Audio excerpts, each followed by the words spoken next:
Welcome to the joint press conference by President of the Republic of Finland, Alexander Stubb, and NATO Secretary General Jens Stoltenberg. We will begin with statements, and then we have time for a few questions.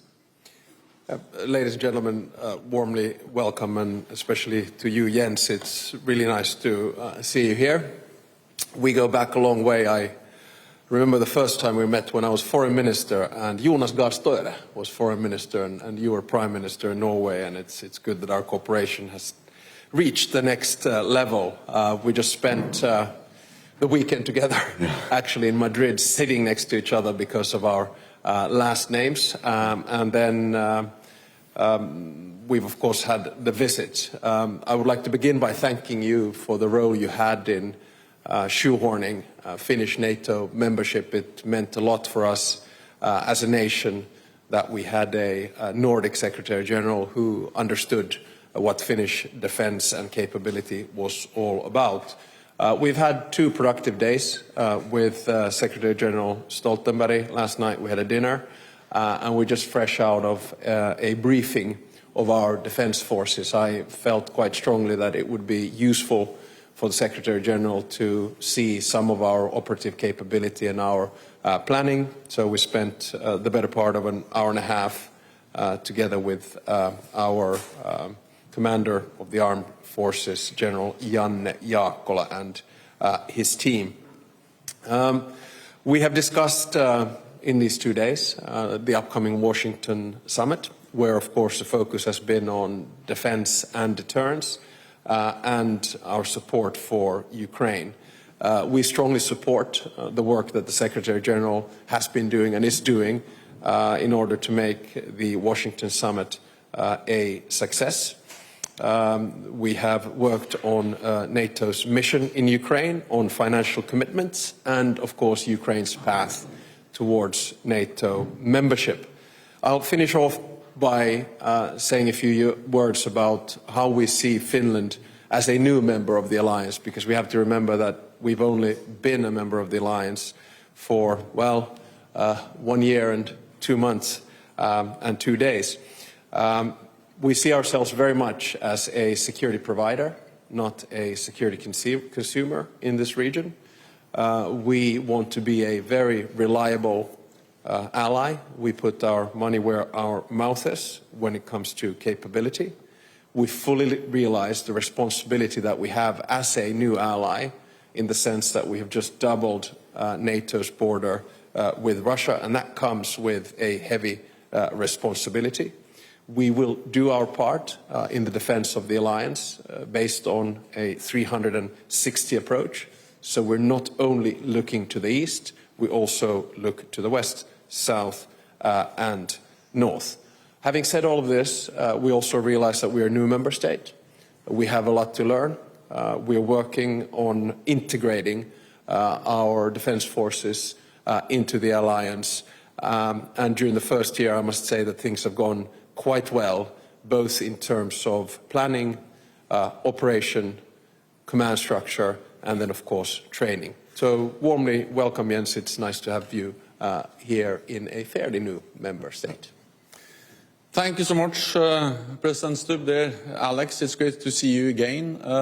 I also very well remember when we met, when you were foreign minister, I was prime minister. At that time, it was hard to believe that Finland was going to become a member of NATO, and even harder to believe that you were going to be the president and I was going to be the Secretary General of NATO, but now we are here together. So it's hard to predict the path of 2 people, like 2 persons like you and me. But it's great to be here, and thank you for hosting me and my delegation. It has been 2 very interesting days where we have really got a better and deeper understanding of how Finland is really a highly valued and a very capable NATO ally. The membership in NATO makes Finland safer and NATO stronger. And the briefing today with your Chief of Defense, with your top generals, demonstrates how Finland is an ally with well-trained, well-equipped and a large number of forces, air, sea, air and land. And also your deep knowledge of Russia, and of course the fact that by having Finland as a member, NATO has doubled its border with Russia. And then you are an ally that spends 2% of GDP on defense. So we really welcome the fact that Finland now is a full member of the alliance. And we also welcome the fact that we are moving very well on integrating Finland into all the NATO structures, the NATO defense plans, and everything that we do together. Then we also welcome the many Finnish contributions to NATO missions and operations. Just actually this week, you started to do air policing out of Romania. That's yet another example of how you contribute to our shared security, to our collective defense. And then Finland plays a key role in providing support to Ukraine. You have delivered a significant amount of military support. You have provided around 2 billion euros in military aid. And as you mentioned, Alex, we will discuss at the NATO summit and in the preparations for the NATO summit how to ensure that we stand by Ukraine for as long as it takes. Over the last months, we have seen some gaps, some delays in the provision of military support to Ukraine. We need to ensure that that doesn't happen again. And that's the reason why we are now working in NATO on how to establish a NATO mission for Ukraine and also how to agree a long-term financial pledge to ensure that Ukraine gets the predictability and the accountability they need when it comes to military support from NATO allies to Ukraine. And lastly, the stronger our long-term commitment is for Ukraine, the sooner the war can end, because then Moscow will understand that they cannot wait those out.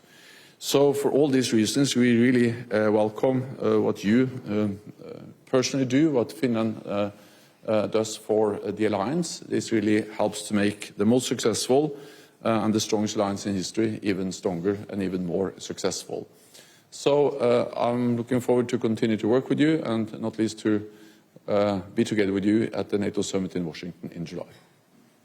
Thank you. Then we move on to the questions. First question goes to Elina Kervinen, Helsingin Sanomat. Thank you. Secretary General, at least France is reportedly considering sending military instructors to Ukrainian soil. In your opinion, what is the significance of this kind of move? And secondly, Russia commented this with saying that the instructors would be legitimate targets. How would you comment on the possible risk of escalation? And to President Stubb, could Finland consider in any situation sending military instructors to Ukraine? Thank you. Well, allies are providing support to Ukraine in different ways. We have to remember what this is. This is a war of aggression. Russia has launched a full-fledged invasion of an independent sovereign nation in Europe, Ukraine. And Ukraine has, according to international law, the right to defend themselves. And we have the right to provide support to Ukraine. And as I said, allies are providing support to Ukraine in different ways. NATO has no plans to deploy forces to Ukraine. We are focusing on how we can establish a stronger framework for our support with a institutionalized framework for the support to Ukraine, and how to establish and agree a long-term financial commitment to ensure that we stand by Ukraine for as long as it takes. And Finland has no plans to deploy troops in Ukraine. We're in conversation, of course, with our allies about various options in which we can help Ukraine, whether financial, military or ammunition-based. But we haven't changed our line, and will continue our steadfast support on the basis of the security agreement that we signed with Ukraine on the 7th of April, together with our Nordic partners, as outlined last Friday, and then of course together with our allies. I think it's very important that when we are part of the alliance, we work as an alliance and not in separate blocks. And next, Aru Sadbayeva, Tengri News. Hello, I'm from Kazakhstan, so I wanted to ask you, Mr. Stoltenberg. Recently, the president of Kazakhstan, in his article to Euronews, called on the middle powers to join forces and take on the role of responsible global players and strengthen the stability of the world, because in today's world, it's marked with geopolitical turbulence. So what do you think about the role of middle powers, such as Kazakhstan, in promoting peace, and how do you assess the country's efforts to promote stability? Well, first of all, NATO is an alliance of North America and Europe, but we have partners around the world, including in Central Asia, and we appreciate these partnerships because we believe that we need to work closely with partners to help to address different global challenges. For many years, we worked with countries in Central Asia also to fight terrorism. We, of course, appreciate everything we can continue to do together to promote peace and stability. I remember my first visit to Kazakhstan as foreign minister and chairman of the OSCE in 2008, and I think your foreign minister at the time was Marat Tazin, and the speaker of parliament was current President Tokayev. I spoke to him a couple of weeks back, more specifically about peace and the peace forum that will be organized by Switzerland and Ukraine in Switzerland on the 15th and 16th of June. I attach a lot of importance to middle powers, and especially powers like Kazakhstan, in their capacity to mediate peace in different types of ways. And of course, I hope that as many countries, both from the global east and the global south, will participate in that peace summit next week, including, of course, Kazakhstan. Then we have Maria Stenroos from Yle. Hello. Finland differs from other Eastern flank countries because we have no permanent troops from NATO countries. Mr. Stubb, how does Finland consider the need for troops or permanent rotation, some kind of that, from the United States or from other NATO countries? And for Mr. Stoltenberg, does Finland need this kind of presence in this situation? Well, we of course warmly welcome any form of assistance and troops coming from our allies and partners in NATO. At the same time, I always remind our international friends that we have 280,000 men and women in reserves that can be mobilized at wartime. If you look at our total defense or comprehensive security, we're very broadly covered. But this is, of course, part of the organizational, operational planning of NATO. And as you will know, we have offered our services to be part of Norfolk, and we have also offered a land component element for our allies. This would probably entail somewhere between 35, maximum 50 officers, which then later on could be supplemented by forward land forces, FLFs. Having said all of that, this is part of our identity in the alliance, but I also want to stress that training exercises and operations linked to that are de facto presence, in the sense that the operations that we have, for instance, 2,000 American troops in Finland last week, they stay for a longer time than previously, and this is a strong part of what we do and how we train. So I want to dissolve the perhaps idea that we would be bringing in brigades of NATO soldiers or American soldiers here. That we're not doing, but we do welcome intensive training. As the President said, Finland has very capable forces, a big pool of reservists that can be called upon in crisis. The purpose of NATO is, of course, to be able to reinforce if needed.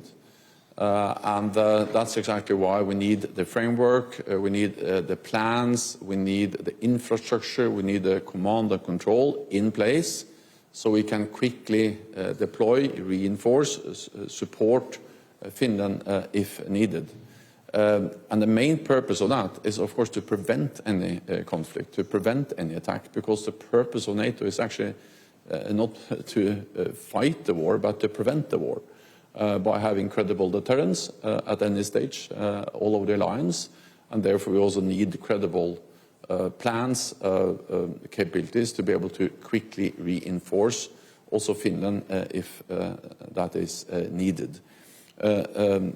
Exercises is part of that, partly to demonstrate our ability to deploy forces, to move forces, and also the exercises are also demonstrating the fact that allies are ready to deploy, and